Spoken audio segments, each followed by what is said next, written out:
ক্যাসেটটির শব্দ ধারণে এবং কম্পিউটারাইজ করি স্ফুটনে মোবাইল মোনালিসা অ্যান্ড অডিও বাগজোলা বাঁশতলা মোড়। আসামের মাটিতে 800 মাদ্রাসা তৈরি করেছিলেন গরুর গাড়ি চেপে আর নৌকা চেপে। সে জামানা টাটা সুমো টাটা সাফারি ছিল না, মারুতি সুজুকি ছিল না। গরুর গাড়ি চেপে পালকি চেপে নৌকা চেপে 800 মাদ্রাসা তৈরি করে কবরে গেছেন।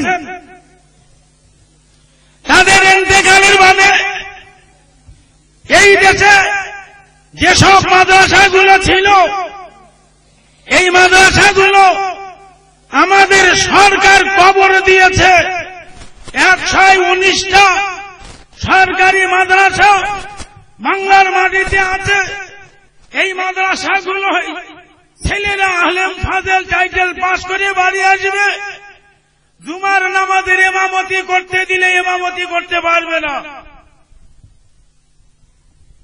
ওকে যদি জানাজা পড়তে দেওয়া হয়, কখন হাত ছাড়তে হবে কখন নিয়ত করতে হবে জানে না।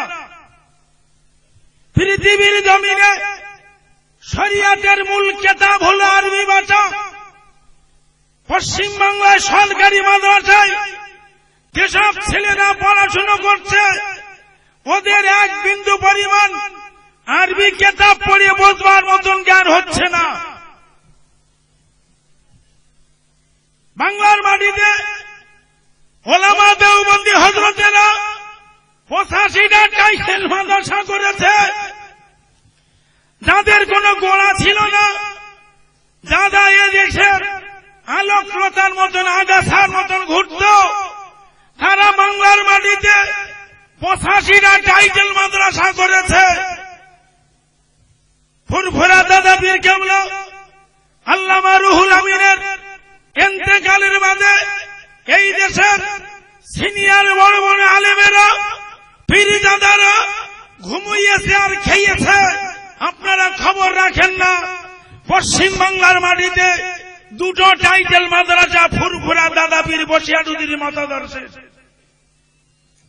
একটা হলো বারাসাত তেতুলিয়া আর একটা হলো বসিরহাট আমিরিয়া। এখন আমরা আজকের টাইটেল মাদ্রাসা করছি, এটা দিয়ে 3টে টাইটেল মাদ্রাসা হবে। ওই আগাছাদের দলে সমানতি গেলে এখনো 82টা মাদ্রাসা তৈরি করতে হবে। কিন্তু বাংলা তো দাদা